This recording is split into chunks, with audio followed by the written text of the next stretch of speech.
Здравейте, приятели! Днес искаме да ви представим възможностите за финансиране на общини, юридически лица с нестопанска цел или така наречените неправителствени организации, а също така и читалища.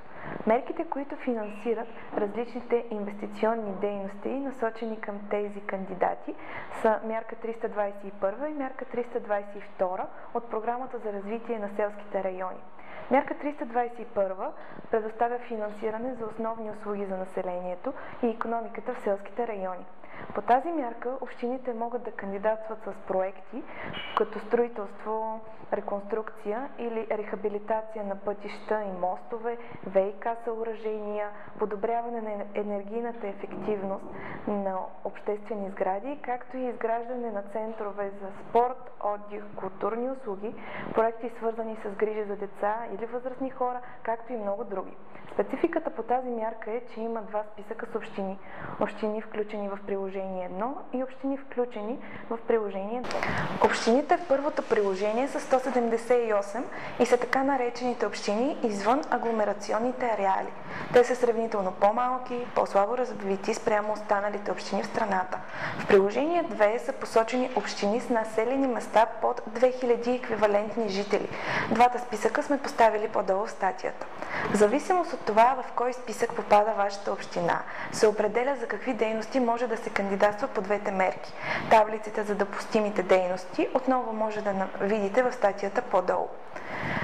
Времето необходимо за подготовка на даден проект от един кандидат варира в зависимост от вида на инвестицията. За периода 2007-2013 година средствата, които дадена община може да усвои по програма за развитие на селските райони, не трябва да надвишават левовата равностойност на 10 милиона евро. Финансовите параметри за новия програмен период 2014-2020 година все още не са ясни. Това обаче не означава, че подготовката на проектите за новия програмен период трябва да се отлага до неговия старт. Първите и най-предприемчиви общини, които започнат още сега да разработват своите проекти, ще имат най-голям шанс да получат финансиране. Така, например, ако вие сте община, която иска да рехабилитира своята ВиК мрежа, ще бъде необходимо да се извърши цялостно проектиране и съгласуване на проектите в различни институции.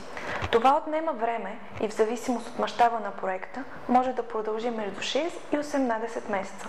Този пример, разглеждан в контекста на новия програмен период, показва колко е важна навременната и адекватна реакция на местните управи.